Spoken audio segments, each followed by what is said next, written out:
Supreme court भी fake news की चपेट में है। आज सुप्रीम कोर्ट में DY चंद्रचूड़ जो चीफ जस्टिस ऑफ इंडिया है, उन्होंने बड़ी चिंता जताई है। टीवी अखबार के जुर्माने पर भी उन्होंने एक बयान दिया है, लेकिन उससे पहले सोशल मीडिया पर क्या हुआ वो जानिए। सोशल मीडिया पर एक पोस्ट वायरल कर दिया गया DY चंद्रचूड़ के नाम से, जिसमें कहा गया कि आप अथॉरिटी के खिलाफ, सरकार के खिलाफ प्रदर्शन कीजिए, मैं अपील करता हूं।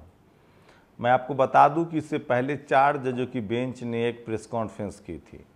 उसके बाद से लोगों का ध्यान उस तरफ गया, लेकिन ऐसा नहीं कि सुप्रीम कोर्ट के जज पहले स्वतः संज्ञान नहीं लेते रहे हैं, राजनीतिक बयान नहीं देते रहे हैं, लेकिन अब जबकि चारों तरफ से लोगों को चुप्पी दिख रही है, तमाम इंस्टीट्यूशन चुप है, तो DY चंद्रचूड़ की तरफ से जो कुछ इस तरह के फैसले आए, जिसमें फाइलें मंगाई गई, उसके बाद से लोगों की थोड़ी उत्सुकता बढ़ी, इस तरह के फेक न्यूज आने शुरू हो गए हैं।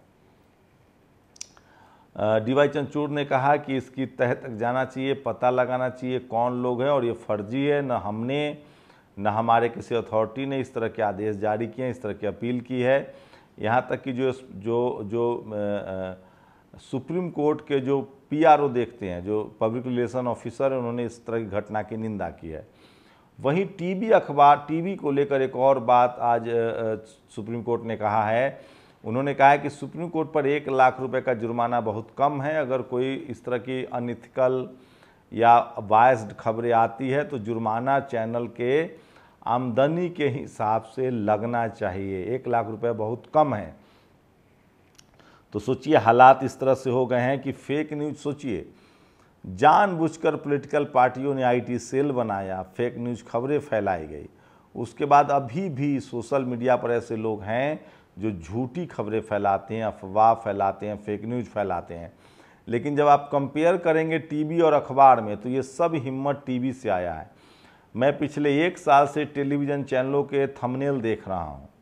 रूस ख़त्म, यूक्रेन ख़त्म, ये वो फलाना ढिमकाना, खासकर हिंदू मुस्लिम मामले पर उनके थंबनेल देखिए, सिर्फ और सिर्फ झूठ और फेक होता है। तो अभी भी मुझे लगता है कि टीवी के मुकाबले सोशल मीडिया फेक न्यूज़ फैलाने में बहुत पीछे है। आप लोग की क्या राय है, आप लोग बताइए। वहीं सबसे दुखद खबर है, जिस तरह से हिमाचल में जो बादल फटा है, उसके बाद जिस तरह से लैंडस्लाइड हो रहे हैं, अभी तक खबर मिली है कि 29 लोग इस हादसे के शिकार हो चुके हैं। टीवी अखबार को कम से कम इसको दिखाना चाहिए, क्योंकि वहाँ तो कांग्रेस की सरकार है। मणिपुर तो है नहीं कि मणिपुर दिखाएंगे तो सरकार की बदनामी हो जाएगी, ताकि लोगों तक मदद पहुँचे। दरअसल लगातार निर्माण ने, कंक्रीट के पत्थरों ने जो पहाड़ी राज्य हैं उनकी हालत ख़राब कर दी है। लेकिन सोचिए, जब उत्तराखंड, हिमाचल, वो राज्य है जिसको देवभूमि कहा जाता है, जहाँ इंडस्ट्रियलाइजेशन नहीं हुआ, जहाँ खनन नहीं हुआ है, तब ये स्थिति है। उन राज्यों के बारे में कल्पना कीजिए जो हाँ आदिवासी ज़्यादा रहते हैं और जहाँ लगातार खनन हुआ है, वहाँ कितनी हृदय विदारक स्थिति होती है। तो इसलिए मैं कह रहा हूँ कि इस तरह के चीज़ों से सावधान रहिए। और पॉलिटिकल खबरें हैं, प्रियंका गांधी के FIR का मुद्दा तूल पकड़ता जा रहा है, और नीतीश कुमार ने कहा है कि प्रधानमंत्री नरेंद्र मोदी अंतिम बार 15 अगस्त से लाल किला पर झंडा फहरा रहे हैं। उनका कहने का मतलब ये है कि 2024 में BJP चुनाव हार जाएगी, मोदी प्रधानमंत्री नहीं बनेंगे। दरअसल पिछले आज जो 15 अगस्त के जो झंडा जो वो फहराएंगे, उसके बाद फिर अगला 15 अगस्त के बीच में चुनाव है, मतलब 2024 में मई तक चुनाव हो जाएगा। तो नीतीश कुमार की पार्टी ने बड़ा हमला बोला और कहा है कि शायद ही प्रधानमंत्री अब झंडा फहरा पाएँ। रवीश कुमार ने तो थंबनेल लगाया है कि प्रधानमंत्री के भाषण में काबा। तो सोचिए, कल भी उनके भाषण पर जोर रहेगा। संसद में जिन्होंने भाषण दिया था, उसके बाद बहुत छीछा लेदर हुई थी। सोशल मीडिया पर लोगों ने तमाम सवाल पूछे थे, और अब कल लोगों की नज़र रहेगी उनकी भाषण पर। उसका फिर पोस्टमार्टम होगा, चीरफाड़ होगा। अभी उनका दरभंगा, बिहार के दरभंगा के एम्स कॉलेज वाला फर्जी भाषण चल ही रहा है, जिससे साफ हो गया है कि वहाँ कोई भी एम्स जैसा अस्पताल नहीं बना है।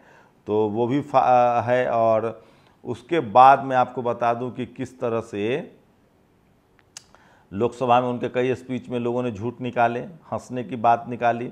अब जाकर 15 एम्स वाली खबर झूठ हुई है, अमेरिका में IIT IIM वाली खबर झूठ हुई है। कल सबसे ज़्यादा उनकी आलोचक उनके भाषण देखेंगे कि उसमें क्या क्या उनको गड़बड़ियाँ मिलती है। और आज तक के एक पत्रकार ने, आकाश नाम के पत्रकार ने सुसाइड कर लिया है। कहा जा रहा है कि वो पारिवारिक वजहों से बहुत परेशान थे। तो ये भी सोशल मीडिया पर वायरल है। लेकिन देहरादून की स्थिति बहुत ख़राब होती जा रही है। देहरादून में लगातार सोचिए किस तरह से भूस्खलन हो रहा है, लैंडस्लाइड हो रहा है, और बादल फटने से लगभग 29 लोग जो हैं वो काल के गाल में समा गए हैं, हादसे के शिकार हुए हैं। मैं फिर कह रहा हूँ, देश में टेलीविज़न अखबार लगातार मुंह मोड़ रहा है। कम से कम ये तो बीजेपी की खबर है, वहाँ उनको बताना चाहिए।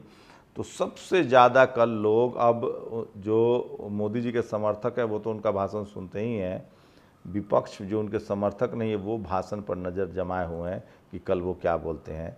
आप सबको 15 अगस्त की अग्रिम बधाई। और इस स्वतंत्रता संग्राम से जो पूरी कहानी है वो आपके सामने हम लोग लाएंगे। कौन थे पहले स्वतंत्रता सेनानी, वो भी कल हम आपको बताएंगे।